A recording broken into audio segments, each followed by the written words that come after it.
Don't bother arguing, Hannah. Seat 34C, middle row, by the lavatories. That's your bracket. My mother yanked the boarding pass out of my hand at the gate counter and let it drop onto the carpet between us. It landed face up, my name printed in plain block letters next to a seat assignment she'd picked herself. She'd just finished pressing 2 first-class passes into my sister's palm like she was handing over a trophy. 3 feet away, in front of the gate agent, in front of a line of 40 strangers waiting to board, she straightened her cardigan and looked at me the way you'd look at gum on your shoe. "You want to sit up front," she said, loud enough that the man behind me in a Patagonia vest stopped scrolling his phone. "You go earn it like your sister did. Some of us built something. Some of us push paper." My brother-in-law laughed into his coffee. My sister looked at the floor tiles like they'd suddenly become fascinating. Nobody said a word in my defense, and the gate went so quiet I could hear the boarding announcement crackle through the speaker overhead. For 11 years, I had been wiring money into an account my mother believed was a settlement from a car accident lawsuit that never happened. Every cent of it came from combat pay, hazard pay, deployment bonuses I never spent, routed through an attorney in Tampa who thought he was managing a trust for a quiet government contractor with no family drama. He had no idea the woman receiving the checks called the source of her good fortune a paper pusher. Today, the daughter who kept her mouth shut for 11 years finally closed it for good, but not in the way anybody at that gate expected. I didn't pick the boarding pass up off the floor. I reached into my jacket and pulled out a Navy card with a red diagonal stripe, walked past the rope line straight to the federal agent posted by the jet bridge door, and held it up where she could see it. Her eyebrows went up half an inch. She tapped her earpiece twice, said something low into it, and within 10 seconds, the air around that gate changed temperature. A side door I hadn't even noticed swung open, and 4 men in tactical vests came through it at a jog, fanning into a loose ring around me before anyone in line had time to register what was happening. A 5th man, older, with oak leaves on his collar, stepped through the gap they left open, snapped to attention, and said, "Major Voss, your transport's holding on the tarmac, ma'am, whenever you're ready." The look on my mother's face when that man called me ma'am is something I'll be replaying when I'm 80. But to really understand why I let it get that far, why I let her hand me a dropped boarding pass for 11 straight years before I ever did anything about it, you'd have to go back to the Sunday before Thanksgiving. The day I drove 4 hours up from Fort Campbell with my uniform still folded in a duffel in the trunk, because I knew better than to walk into that house wearing it. I pulled into my mother's driveway in Lexington a little after 2 in the afternoon, in a truck with 210,000 miles on it, and a check engine light I'd been ignoring since September.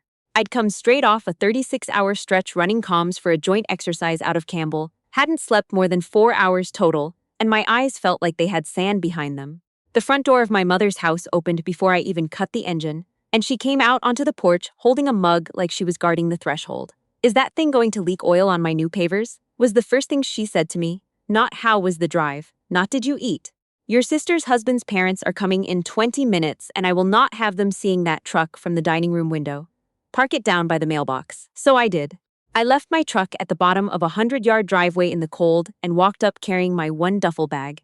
And inside the house, it smelled like sage and butter and somebody's expensive candle. And there were 16 people crowded around a table set with gold-rimmed china that I had never once eaten off of in my entire adult life.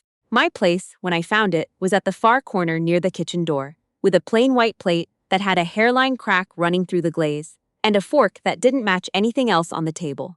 My sister's 6-year-old, my niece, looked at my plate and then looked at her mother and asked, in that carrying whisper kids do when they think they're being quiet, "Why does Aunt Hannah get the broken one?"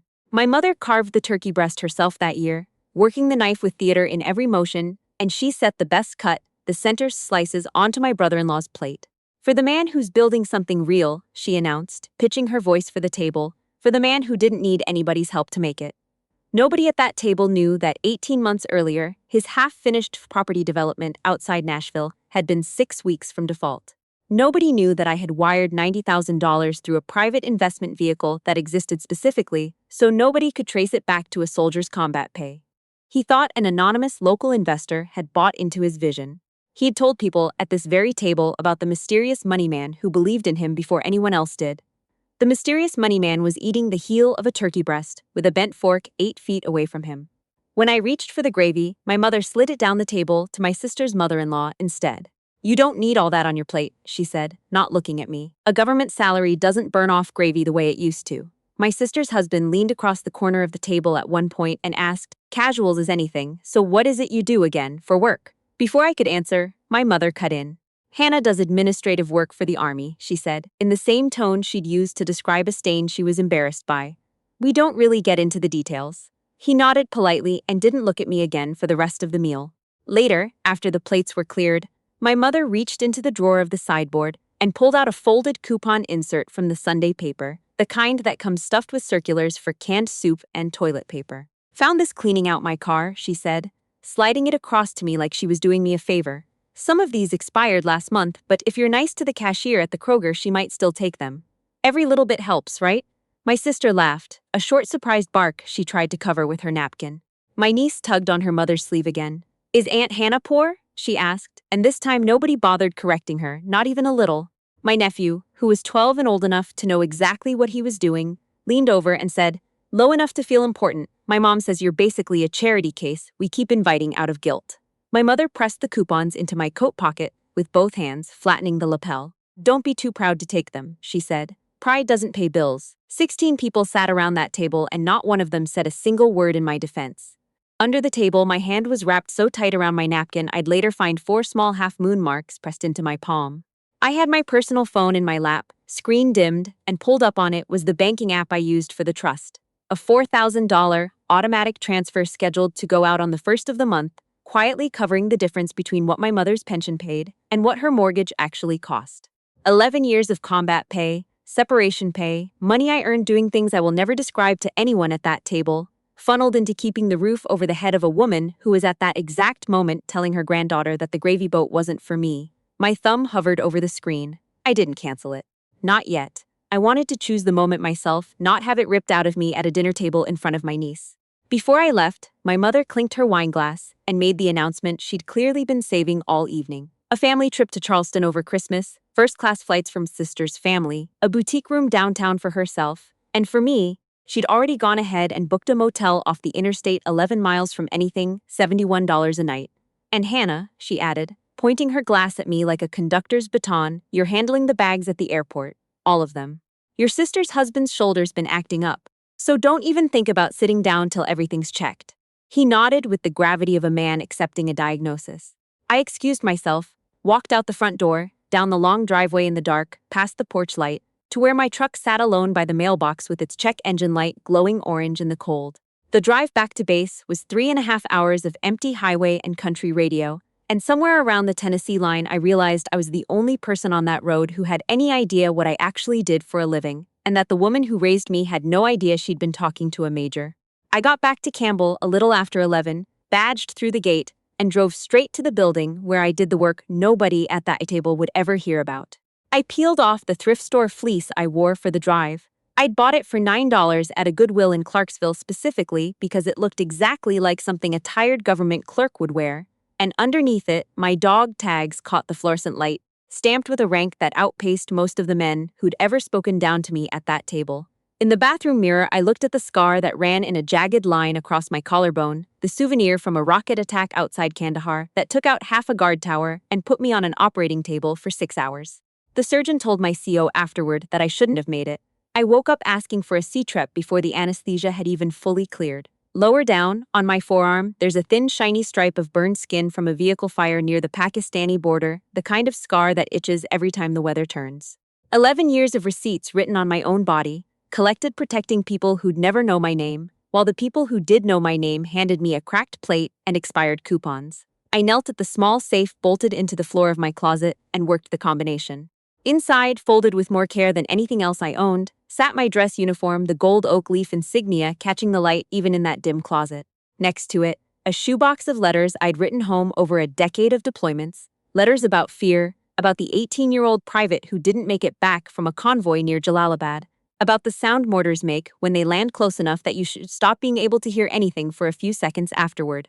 I picked up one letter in particular, postmarked Christmas of 2014, written from a forward base while the temperature outside dropped below freezing and somebody 2 cots down was praying out loud in Spanish. I'd asked my mother to keep my unit in her thoughts. I told her I loved her.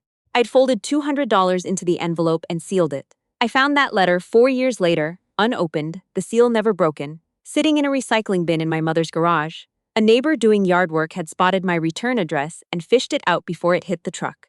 The money was gone by then, slipped out through a slit cut neatly along the bottom edge before the rest of it went to the curb with the junk mail. She'd taken the cash and thrown away my words without ever reading a single one of them. I opened my laptop and pulled the ledger I kept on the private investment account funding my brother-in-law's company.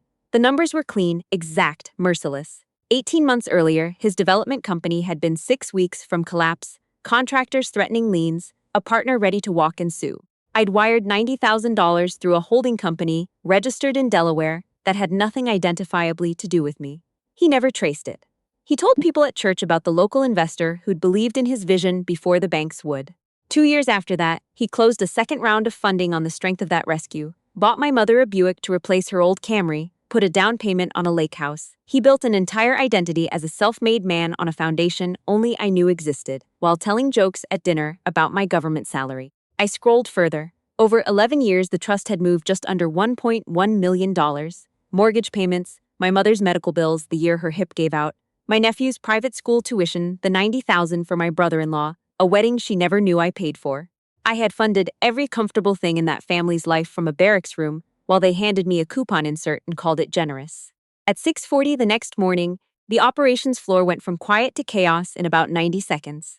A signals analyst came jogging across the floor with a tablet in her hand, face white. A compromised vendor network had opened a door into water treatment control systems serving 3 counties around a major training installation in Georgia. The kind of vulnerability that, left alone another 2 days, could shut down clean water to tens of thousands of people, including 2 military hospitals. I gave the order to isolate the affected servers, pull in the cyber response team, lock it down before it spread further. My hands were steady, my voice didn't shake. In the middle of all that, my personal phone buzzed against my hip, a text from my mother. Don't forget to bring your own snacks for the drive to the airport. The good ones are for the kids and your sister. I was standing in the middle of a crisis that could affect the water supply for an entire region, and my mother was rationing me out of a bag of pretzels. Before I could even put the phone away, it rang. She didn't say hello. She launched straight into a list. Had I requested the days off from my desk job yet, I'd be handling all 6 bags at curbside check-in. I wasn't to order anything at restaurants because it was embarrassing watching me hesitate over a menu. And I'd be on duty every evening in Charleston watching my niece and nephew so the adults could enjoy a proper dinner out. She read it off like a chore chart, the way you'd assign somebody who worked for you, not somebody who shared your blood. When I told her flatly that something had come up at work and my schedule might be in flux, she actually laughed. It's a desk job, Hannah. Nobody gets called in for a desk job. Try not to make this family trip about you for once. My supervisor that week was a 2-star general who'd once coordinated an evacuation under fire with a piece of shrapnel still lodged in his calf. I bit down on the inside of my cheek hard enough to taste copper and said nothing. I hung up, walked back into the operations center, and told my team I was deploying forward to the affected site myself, undercover, to run point on the ground. The next afternoon, I stood at attention in a Pentagon office while Lieutenant General Marsh, built like a retired linebacker, a voice that could strip paint, flipped through my travel file before a separate briefing. He stopped on one page, tapped it twice with a thick finger. It was the printed Delta itinerary my mother had forwarded to my official email account, accidentally bundled into a folder a junior aide had compiled. Middle seat, he said, reading it out loud, row 34, next to the lavatory. He looked up from the paper to the oak leaf on my collar and back down again. Major, you are about to run point on a critical infrastructure response that 2 cabinet-level officials are tracking by the hour, and you are scheduled to fly commercial in a middle seat. I told him everything, the trust, 11 years of it. The cracked plate, the coupons, my niece asking if I was poor, my nephew calling me a charity case, the unopened letter with the money sliced out of it. He didn't interrupt once. When I finished, he set the itinerary down on his desk, so carefully it was somehow louder than if he'd thrown it. You have negotiated hostage releases, he said. You once talked a man off a roof in Mosul with nothing but your own voice. And you are telling me you can't tell your own mother to set a place for you at her table. He put both hands on my shoulders, the closest thing to fatherly I'd felt from anyone in longer than I wanted to admit. Blood gets you in the room, he said. Respect is what keeps you there.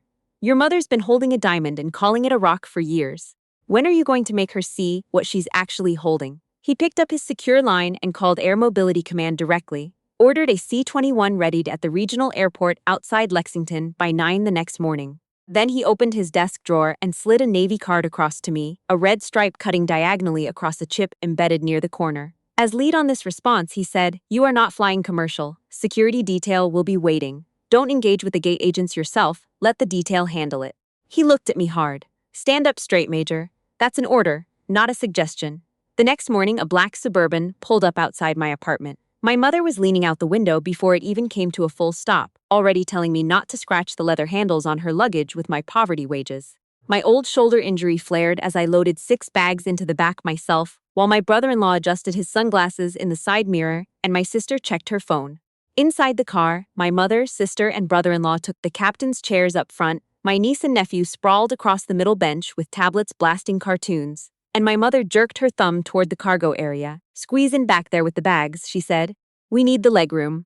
I folded myself into the gap between 2 suitcases. A hard corner pressed directly into the old scar on my shoulder every time we hit a pothole. The air conditioning back there had been switched off. My niece tossed a candy wrapper over the seat that landed in my hair, took a photo of me wedged between the luggage, and giggled while texting it to someone. My nephew turned around holding up his tablet, showing me a cartoon character stuffed inside a suitcase. "That's you, Aunt Hannah," he said, delighted with himself. My brother-in-law laughed so hard he spilled coffee down his shirt. My mother passed out a tray of coffee drinks from the gas station up front, calling out each one by name like she was running a small ceremony. Caramel latte for my brother-in-law, vanilla for my sister, hot chocolate for the kids. When the tray was empty, she looked at me in the rearview mirror. "Oh, I forgot you," she said, not sounding sorry at all. "You can't really afford the fancy stuff anyway. There's water in the door pockets somewhere." My brother-in-law caught my eye in the mirror and mouthed the word loser. My niece, emboldened, turned around again. "Why don't you just get a better job so you can be like Daddy?" My brother-in-law grinned. "Out of the mouths of babes," he said. Nobody in that car knew Daddy's company existed because his sister-in-law had wired him $90,000 while she was sleeping 4 hours a night in a forward operating base. As we merged onto the airport access road, my mother dropped her voice into something low and hard. "When we walk in, you stay 10 steps behind us," she said. "Your sister's husband has clients on this flight, and I will not have them thinking we associate with the help. You don't walk beside us. Understood?" I nodded once, looking at the back of her head, and felt the last thread, holding the obedient version of myself, snap clean. We came through the doors of the regional terminal under bright fluorescent light, business people rolling carry-ons past us, a family in matching Christmas sweaters laughing near the coffee kiosk.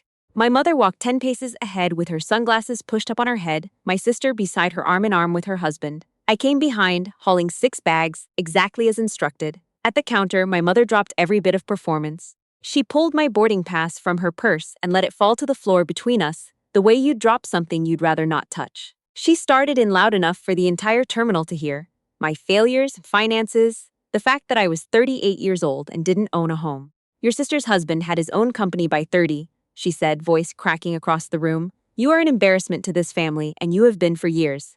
Pick it up and sit where you belong." The terminal went still. A man in a tailored coat stopped mid-step to stare. A young mother covered her son's ears with both hands. The gate agent set down her scanner, watching with an expression that said she'd seen rudeness before, but not quite like this. My brother-in-law lifted his phone to film me, smirking. My sister stood with her arms crossed, nodding like our mother was reciting facts everyone already agreed on. My mother waited for me to bend down and pick the pass off the floor, the way I had every single time before. This time I didn't move. My shoulders rolled back. The version of myself that had spent 11 years absorbing all of this quietly stood up straight and simply stopped existing. I stepped past her, walked directly to the federal agent posted at the jet bridge, and held up the Navy card with the red stripe. "Major Hannah Voss," I said. "Critical infrastructure lead, my detail is inbound." Her eyebrows went up. She tapped her earpiece twice and signaled toward a side door. "What did you do?" my mother hissed, grabbing my sister's arm. "Whose card is that? Are we all going to get arrested?" She could not picture a version of reality where I had any power in it. To her, I was permanently the daughter who ate the heel of the turkey and said thank you for it.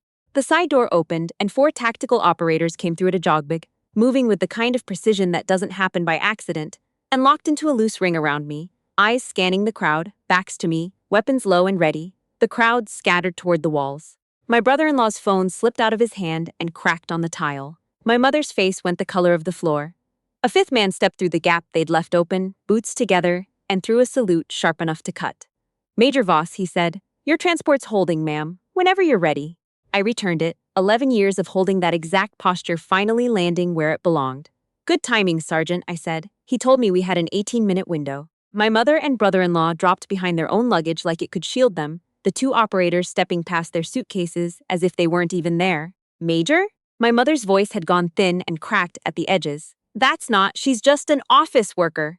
She processed the dozen phones now filming, recalculated in real time, and tried on a smile that didn't fit her face. Officers, this is my daughter. We are such a military family. I'm sure there's room on that plane for all of us. Step back, ma'am, the nearest operator said, not moving an inch. That's not a request.